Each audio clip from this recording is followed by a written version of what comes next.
Lieutenant Marcus Hale wasn't supposed to be there. Officially, he was on break. Unofficially, he was hiding. The observation deck of the UNS Aurora's Hope was quiet at this hour, the vast windows opening out to a river of stars that shimmered against the black. The hum of the ship's engines was like a heartbeat, slow and steady, lulling him into a rare moment of peace. He needed that peace. The past week had been chaos. One interspecies diplomatic meeting after another, paperwork that made his head hurt, and the constant feeling that he was the smallest cog in a very large, very confusing galaxy. He took a slow sip of coffee, cold, bitter, just how he deserved it. And that's when he saw her. Captain Aelira of the Aelira Empire.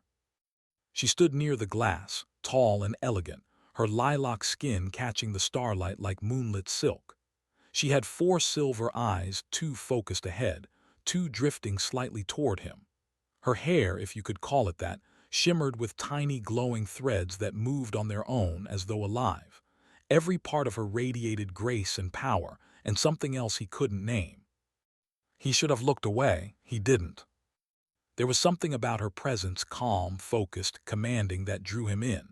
He'd met aliens before, but none like her. The Velshar were famous for their logic, their emotional restraint, their near-perfect control. Yet even across the room, Aelira seemed alive in a way that contradicted all the rumors. She wasn't cold.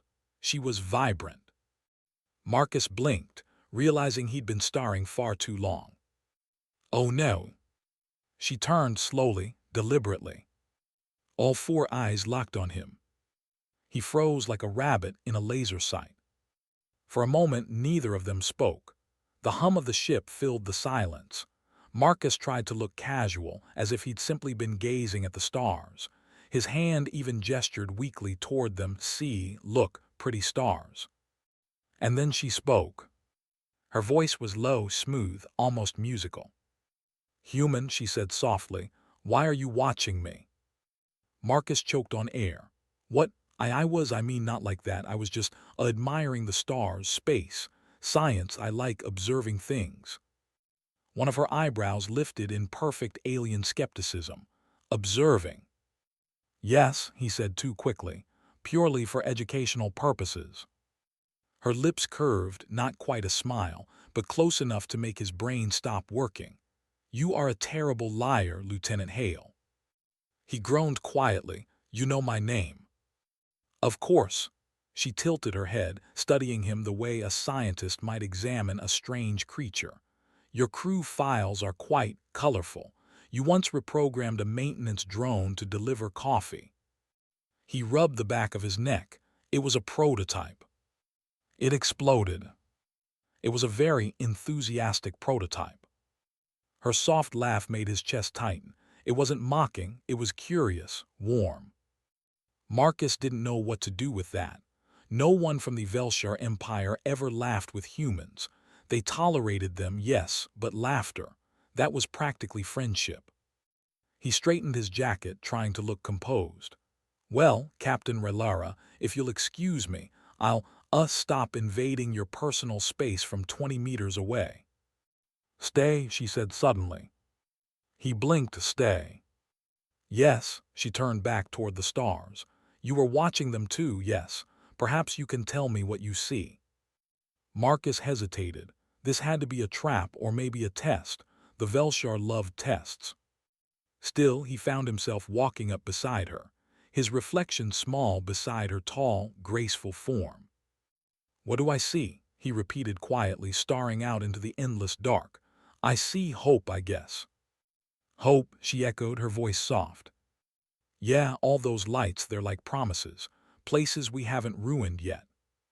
She turned slightly toward him, her expression unreadable.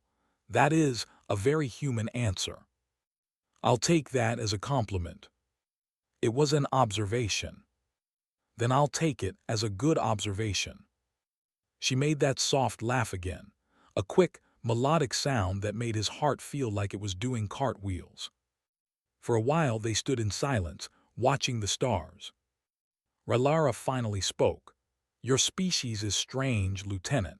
You rush into the void with fragile bodies, limited lifespans, and infinite confidence. Yeah, Marcus said with a grin. We're great at pretending we know what we're doing. And yet you survive. Most of the time, he said lightly. Her eyes lingered on him, four gleaming silver orbs reflecting the galaxy. You humans burn bright, she said quietly. Too bright, perhaps. Marcus chuckled softly. Better to burn bright than never light up at all. Something in her expression shifted, the faintest spark of admiration, or maybe curiosity. The ship's intercom broke the moment. Captain Aelira, report to command deck. Diplomatic council is waiting. She didn't move right away. Duty calls, she murmured. Guess so. As she turned to leave, she paused beside him. Her hand brushed the sleeve of his jacket, a light, deliberate touch that left warmth in its wake. Lieutenant, she said softly, you watch the stars as if they might notice you back. Marcus swallowed, heart racing. Maybe one already did. Her lips curved again, that almost smile. And then she was gone, leaving only her soft scent in the air and the echo of her voice in his mind. Human, why are you watching me? He smiled to himself, watching the stars swirl outside. Because, he whispered under his breath, you're the most beautiful thing out there. And in that quiet corner of the universe, under the endless sky, something small and impossible began, a spark between two beings who never should have noticed each other at all. But she had. And now, nothing would ever be the same. It started with accidents. At least, that's what Marcus told himself. He didn't plan to keep running into Captain Aelira. The ship was big. The Aurora's Hope had hundreds of crew members, and she was usually busy doing very important things like saving diplomacy and looking flawless while doing it. But somehow every few days, fate, or maybe the universe's sense of humor, kept throwing them together. The first time was in the mess hall. Marcus was trying to make a sandwich. Simple, right? Except the Velshar food replicators had been added to the system, and now the human recipes came out, creative.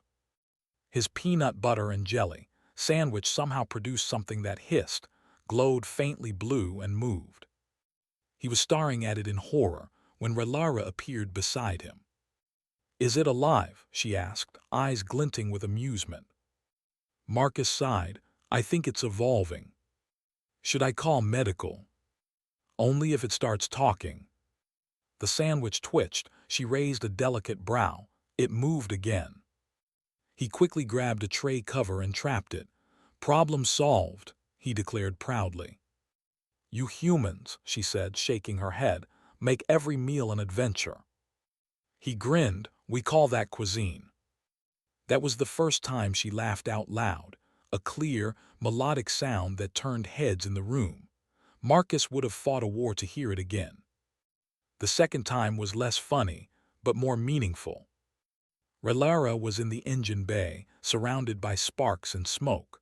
One of the power conduits had overloaded. When Marcus rushed in, she was kneeling beside a damaged console, her usually calm face tight with focus. What happened? He asked. Human error, she said through gritted teeth. Your engineers did not follow the correct thermal ratios. He knelt beside her. That's not fair. It's a joint system now, your tech and ours. Then perhaps both species share the blame, she said curtly. For a second he thought she was angry, but then he noticed her hand trembling slightly, the faint shimmer of heat radiating from her skin.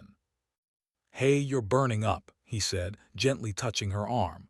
You're too close to the coolant vent. She pulled back sharply. Do not touch me. He froze, startled. Her four eyes widened not in anger but in shame. Forgive me, she said quietly. Velshar skin reacts differently to temperature changes. I did not mean to shout. Marcus nodded slowly. It's okay. I shouldn't have touched you without asking. For a moment, the noise of the engine faded around them. Two very different beings, kneeling side by side in the heat and smoke, trying to fix something bigger than either of them. He handed her a tool, friends.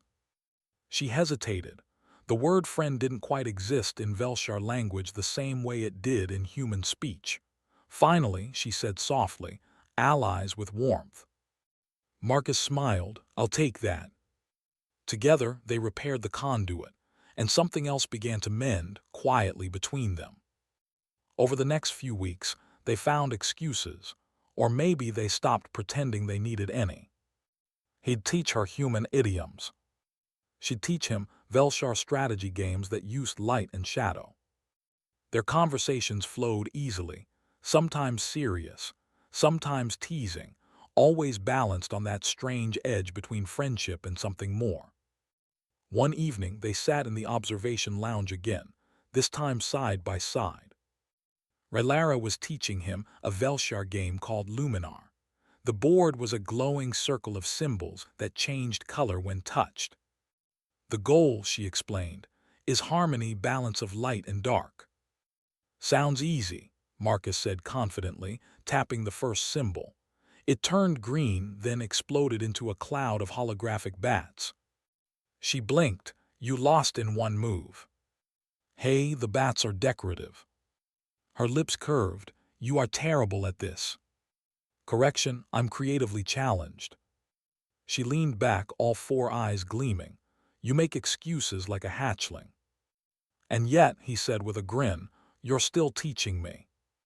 Only to see how many times you can fail before learning. Joke's on you, humans never stop failing. It's our thing. That made her laugh again, that light, sparkling laugh that always made his chest feel too small. Later, as they watched the stars in comfortable silence, Aelira spoke softly. Human, why do you always smile, even when things go wrong? He shrugged. Because if I don't, someone else has to, and I'd rather take the hit. She tilted her head, studying him. You joke so easily, but your heart is loud. It is exhausting. He laughed quietly. Welcome to humanity. It must be difficult, she said gently, feeling so much all the time. Sometimes, he admitted, but it's worth it when someone notices. She turned her gaze toward him, calm, curious, unreadable. Do you mean when I notice? His pulse jumped. Maybe. Her tendrils shifted slightly, brushing the air near him, like a whisper he could almost feel. You are strange, Marcus Hale, she said softly. But when you look at me, I do not mind being strange too. His throat went dry. That's probably the nicest thing anyone's ever said to me. Then your people should try harder. He chuckled, shaking his head. Your trouble, Captain. Her eyes softened. And you, Lieutenant, are chaos. They sat there until the lights dimmed for ship night, stars reflecting in the glass like 1,000 tiny hopes. When they finally stood, their hands brushed by accident or maybe not. For a moment, neither of them moved. Aelira's voice was barely a whisper. Human, why are you watching me? He smiled softly. Because I think I'm starting to understand what harmony looks like. She didn't answer, but one of her lower eyes closed in what he was beginning to recognize as a Velshar smile. And when she walked away, Marcus knew two things for sure. He was in over his head, and he didn't want to get out. The galaxy had a cruel sense of timing. One moment, the Aurora's hope drifted peacefully through hyperspace, glowing like a silver comet. The next, alarm screamed, the deck shook, and the stars outside twisted into wild, swirling colors. Marcus Hale was thrown from his chair as the entire ship lurched sideways. What the hell was that? He yelled, clutching a console. Lieutenant Commander Nia shouted back over the blaring sirens. Magnetic surge. It's pulling us into the anomaly. An anomaly, of course. The universe's favorite word for something horrible we don't understand yet. Where, Captain Aelira? Marcus demanded, already sprinting toward the engineering section. On her way to stabilize the jump core. Of course she is. He didn't hesitate. The engine bay was chaos. Sparks rained down like fiery snow, and glowing plasma streaks painted the air. The great quantum core, a swirling sphere of blue light, pulsed wildly, humming with unstable power. And in the middle of it all was her.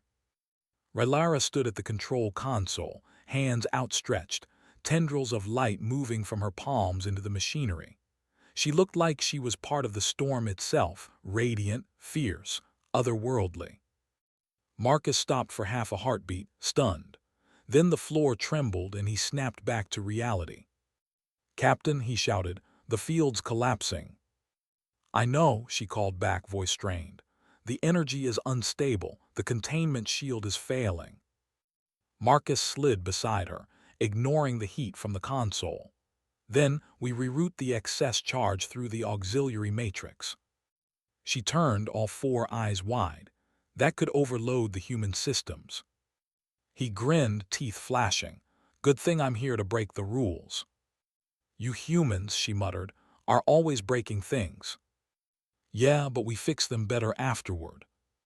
Together they moved, her elegant, controlled precision meeting his messy, instinctive genius. Sparks burst around them as they worked side by side, hands brushing, voices overlapping.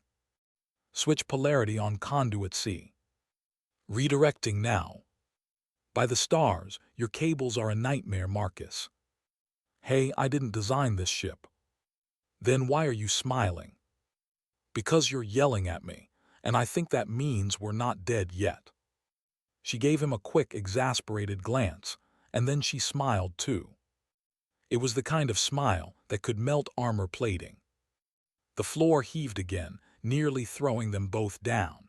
Aelira stumbled, catching herself on a railing, but the movement broke her energy focus. The blue sphere pulsed dangerously, brightening to a blinding white. Marcus lunged without thinking. He grabbed her arm, steadying her, and for an instant time froze. Her skin was hot, glowing faintly under his touch. Her four eyes met his, silver light swirling in them like a galaxy alive. "You," she started to say, but the core's explosion cut her off. A surge of energy blasted through the bay, sending both of them tumbling backward. The lights died. Silence. Smoke. Marcus coughed, trying to move. Everything hurt, but he was alive. "Aelira," he called hoarsely, "you okay?" No answer. Panic spiked through his chest. He crawled through the haze until he found her lying on the floor, motionless, tendrils dim. "Hey, hey, come on," he whispered, lifting her gently. Her pulse shimmered faintly beneath her skin, quick but weak. "You're fine, right? You're the strongest person I know." Her eyes fluttered open. "You never stop talking, do you?" He laughed in relief. "Not if it keeps you awake." "The core?" she asked faintly. He looked up. The sphere had stabilized, smaller now, calm, glowing softly again. "Stable, we did it." "We." "Okay, mostly you," he admitted. "I just pressed a lot of buttons really fast." Her lips curved weakly. "You pressed the right ones, human." Minutes later, the emergency lights flickered back on. The storm outside the ship faded. The Aurora's hope had survived, barely. Marcus helped her stand, supporting her as the deck stopped trembling. She leaned against him more than she'd ever admit. "Thank you," she murmured. "For what?" "For not letting go." He met her gaze. "You really think I could?" She looked up at him, eyes soft now, no armor, no command, just something raw and real. "You humans are impossible," she whispered, "always running into danger for someone else." "Yeah," he said quietly, "that's how we show we care." Something in her expression changed. It wasn't logic or curiosity anymore. It was emotion, deep and unguarded. Slowly she reached out and brushed her fingers against his jaw. Her touch was warm, gentle, electric. "You risked your life," she said softly, "for me." Marcus smiled. "Technically for the ship, you just happened to be the prettiest part of it." She blinked, all four eyes narrowing. "You are incorrigible. And you love it." "Perhaps," she said, her voice almost a whisper. They stood there surrounded by the hum of cooling engines, the glow of soft blue light, the smell of ozone and smoke, two people from different worlds, united by chaos and stubbornness. Marcus finally chuckled. You know, we make a pretty good team. A reckless one. The best kind. You should rest, she said, pulling away gently. You've burned your hand. He looked down. Sure enough, the skin on his palm was red and raw. Worth it. You humans and your pain, she muttered, shaking her head. But there was a smile tugging at her lips, always turning disaster into affection. He smirked, only when disasters got four beautiful eyes. Her cheeks, or what passed for them, flushed faintly violet. She started to walk toward the exit, then paused at the door. Without looking back, she said quietly, "Human." He straightened. "Yeah." "Next time you stare," she said, voice soft but teasing, "at least pretend it's for scientific research." He laughed, the sound echoing across the empty bay. "Deal," he said. But as she disappeared into the corridor, Marcus knew something had changed, not just between them but inside him. The storm had passed, the stars would shine again. And for the first time, he realized he wasn't just watching her anymore. He was falling. Peace never lasts long on a ship full of diplomats. For a few precious days after the storm, the Aurora's hope was calm again. The crew walked with lighter steps. The engines hummed in perfect rhythm. And for once, Marcus Hale thought the galaxy was finally letting him breathe. He and Captain Aelira crossed paths often now, sometimes intentionally, sometimes by accident, though Marcus suspected neither of them believed in coincidences anymore. They shared coffee, or what passed for it, in the mess hall. They walked the observation deck, talking quietly about everything and nothing. And sometimes they just sat in silence, staring out into the stars, letting the unspoken things between them hum softly in the space they shared. It was good, it was simple, it was dangerous. The first sign of trouble came during the council briefing. Representatives from 12 different species filled the grand chamber, their voices echoing like thunder in a dozen languages. The Velshar delegation sat at the far end, cold, elegant, intimidating. Aelira stood among them, back straight, expression unreadable. Marcus was on the engineering panel, pretending to study a datapad. In truth, he was sneaking glances at her every few seconds. When she finally looked his way, just a flicker of her silver eyes, his chest tightened. She looked tired, distant. And then he saw why. Counselor Velen, a tall, sharp-faced Velshar male, leaned close to her, whispering something Marcus couldn't hear. Aelira's tendrils twitched uncomfortably. She gave a short reply, firm and cold. Velen's gaze followed her to Marcus. His eyes narrowed. Marcus looked down fast. Uh-oh. That evening she didn't show up in the mess hall, or the observation deck, or the engine bay. By the next day, rumors were spreading like wild plasma fire. Captain Aelira's under investigation. She violated Velshar protocol. Something about human interference. When Marcus heard the last one, he froze. Human interference. He didn't need a translation. They were talking about him. He found her finally in one of the empty docking corridors. She was staring out at the stars again, but this time her posture was stiff, her eyes shadowed. "Hey," he said quietly, stepping closer. "You've been avoiding me." "I have been busy," she said flatly. "Right, busy being interrogated." Her head turned sharply. "You heard." "Everyone did," he admitted. "They're saying you shared Velshar tech during the storm." "I used it," she said, "to save the ship." "I know that." "The Council does not care about your knowing, Marcus Hale." Her voice trembled, not in fear, but in frustration. "They say I compromised our secrets for you." He swallowed hard. "For me. They believe your presence distracted me." Marcus let out a small, bitter laugh. "Guess they're not entirely wrong." "Marcus," she said quietly, "this is not a joke." "I know," He took a slow step closer. But you didn't do anything wrong, Rill. You saved lives. You saved me. That has to count for something. She looked at him, and for the first time there was fear in her eyes. Real fear. Among my people, emotion is weakness. Attachment is forbidden for commanders. They think I have forgotten what I am. Marcus clenched his fists. You haven't forgotten. You've just remembered what it means to care. Her voice broke, barely above a whisper. They're sending me back, Marcus. He blinked. What? Tomorrow, I am to return to the Velshar fleet for reassessment. Alone. The corridor seemed to tilt under him. You can't be serious. I do not have a choice. He stepped forward, hands trembling. Then I'll talk to the council. No, she snapped, then softened. No, Marcus, if you speak for me, it will only make things worse. They already see you as contamination. That word hit like a knife. Contamination, he repeated, voice shaking. That's what I am to them. Her expression wavered. You are much more than that, but they cannot see what I see. He laughed, but it was hollow. And what do you see? She hesitated. Her gaze met his, 4 eyes shining in the dim corridor light. Someone who makes me feel.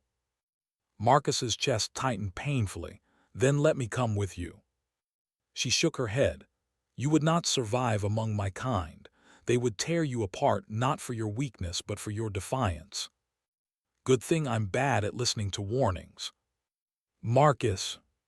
He reached for her hand. She didn't pull away this time. Rill, he whispered.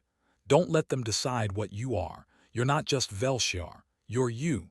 The woman who laughed at my stupid sandwich, who fixed a reactor with her bare hands, who made me believe stars could fall in love. Her lips parted, the faintest tremor of emotion breaking through her armor. You should not say such things, she whispered. I already did. For a heartbeat, they just stood there, close enough that he could feel the warmth of her skin, the faint hum of her pulse. Then she gently pulled away. If you truly care for me, she said, voice trembling, let me go, for now. His throat closed. He wanted to argue, to beg, but he saw the pain in her eyes and it stopped him cold. Will I see you again? He asked quietly. If the stars are kind. She turned to leave, her silhouette glowing faintly in the blue corridor light. Rill, he called softly. She paused. He managed a small, crooked smile. For what it's worth, you're terrible at avoiding me.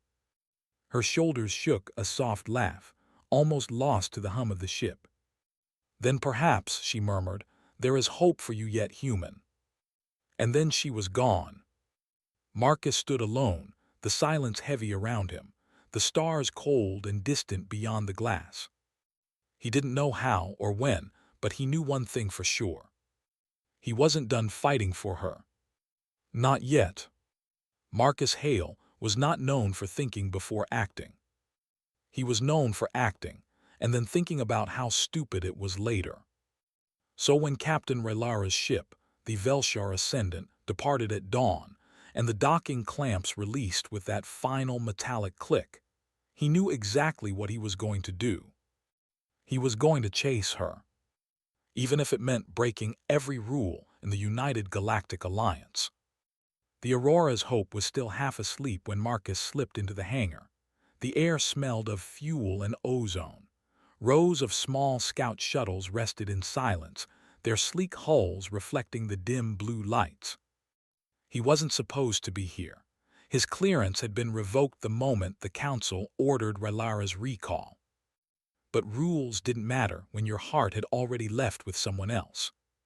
He stopped in front of Shuttle 17, a compact, fast craft designed for planetary patrols, perfect for chasing after impossibly graceful alien captains who didn't know how to say goodbye properly. He climbed in, hands trembling slightly as he powered up the engines. Unauthorized launch detected, the ship's AI warned. Yeah, I'm aware, Marcus muttered. Let's call it a spontaneous diplomatic pursuit. That is not a valid mission classification. Neither is heartbreak, he said, slamming the launch button. With a roar, the shuttle lifted off the deck. Space unfolded around him, endless, glittering, alive. He could still see the faint silver trail of Aelira's cruiser in the distance. The Velshar Ascendant was massive, elegant, and glowing like a blade of light cutting through darkness. "Hang on, Rill," Marcus whispered. "You're not leaving me behind that easily." He pushed the throttle forward. The stars blurred into streaks. The shuttle shuddered, systems protesting. "Warning, exceeding safe velocity parameters." "Good," he said through gritted teeth. "Let's make it unsafe." For hours he chased the cruiser's signal through the cold vacuum. He didn't stop to eat, didn't stop to think. His eyes burned, but his heart kept him steady. He remembered her laugh, soft and musical. Her words calm but full of hidden warmth. The way she had looked at him right before she left, like she wanted to stay but couldn't. No, he wasn't letting that be the end. Then finally, the tracker beeped. He had her location.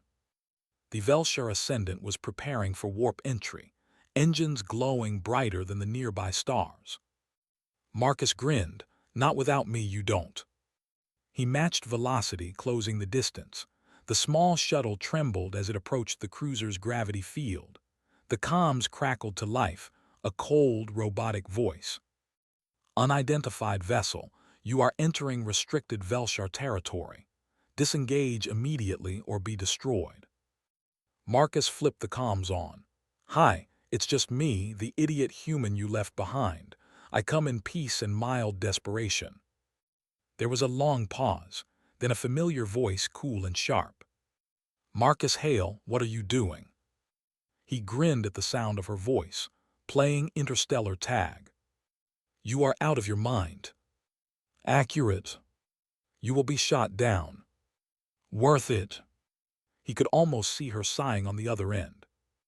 "You cannot be here, human. The Council." "Can find me later," he cut in.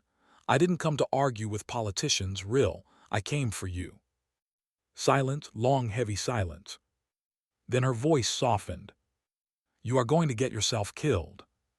"Probably, but at least I'll die dramatically."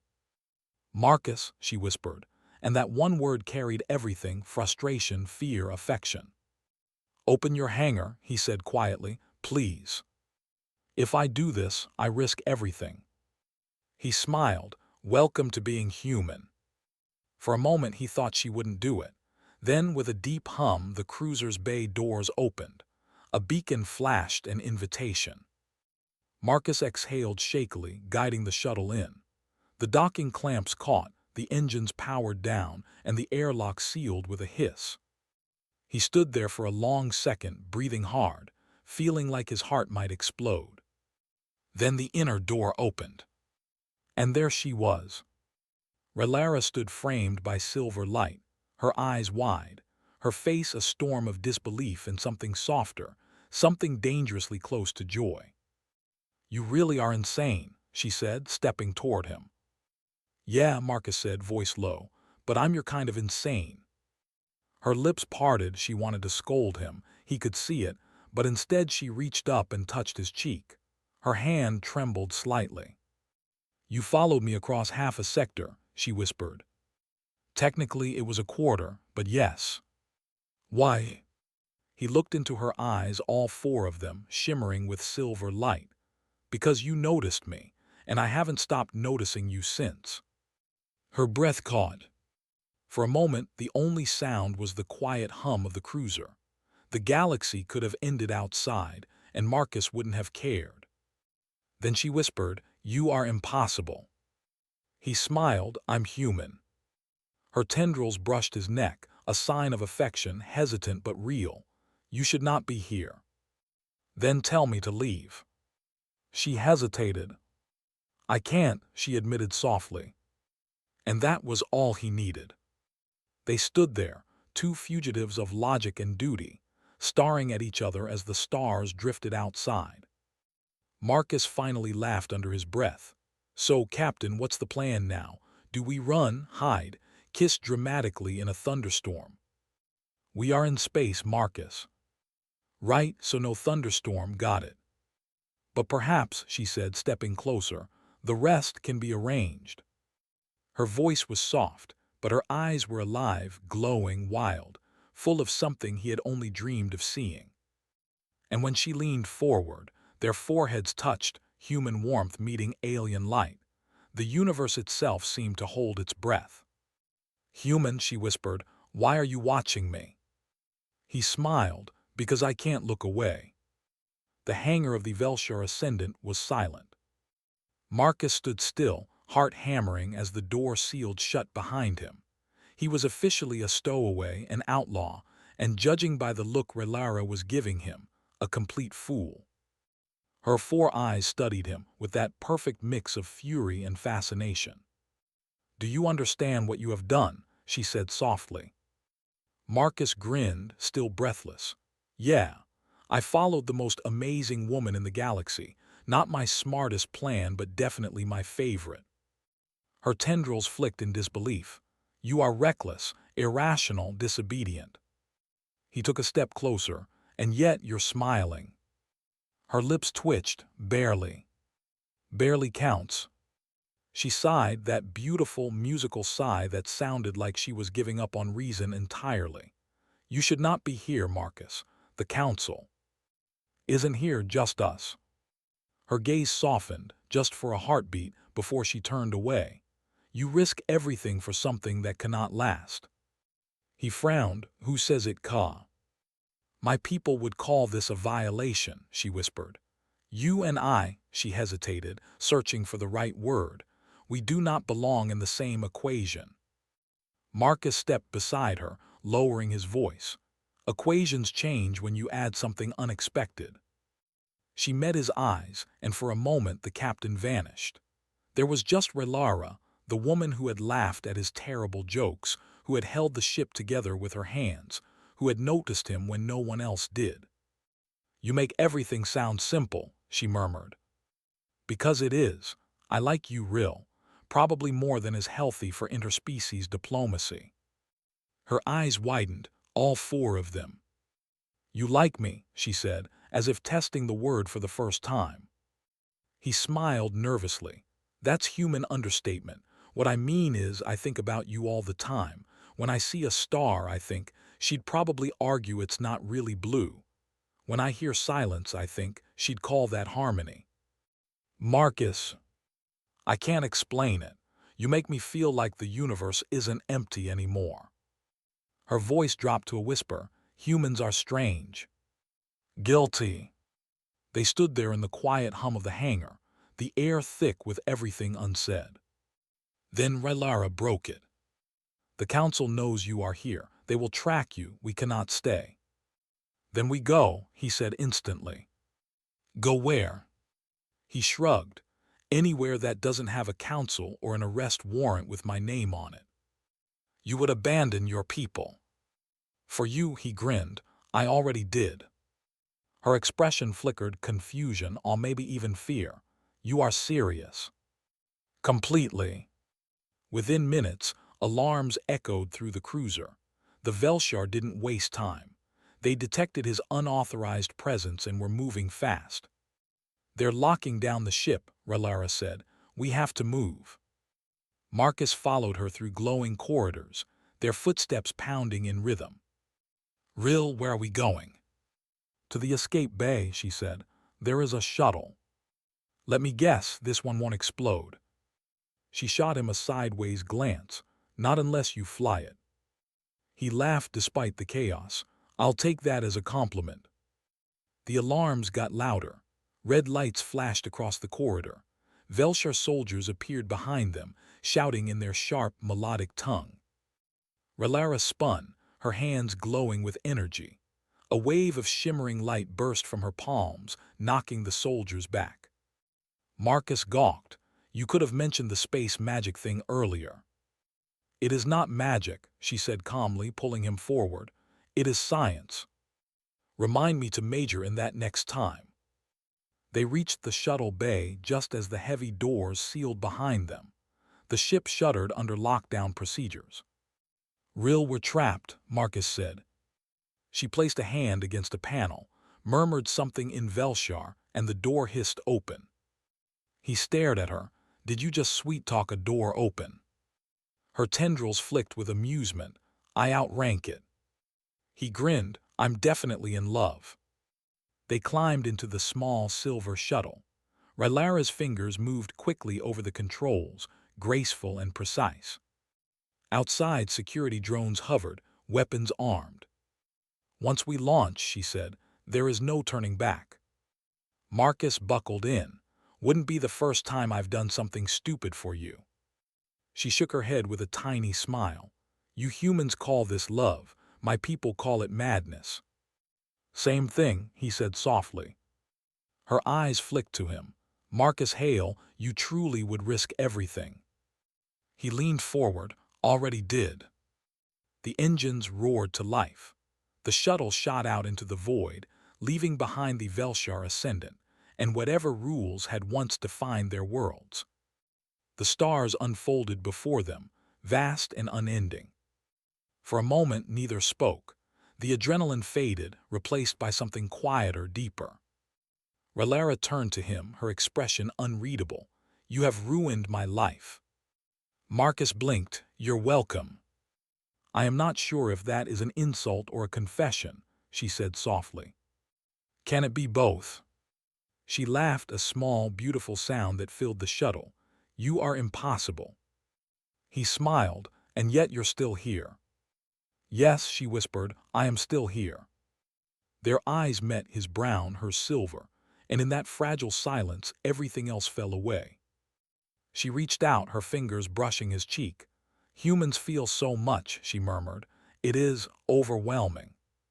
He covered her hand with his own. You'll get used to it.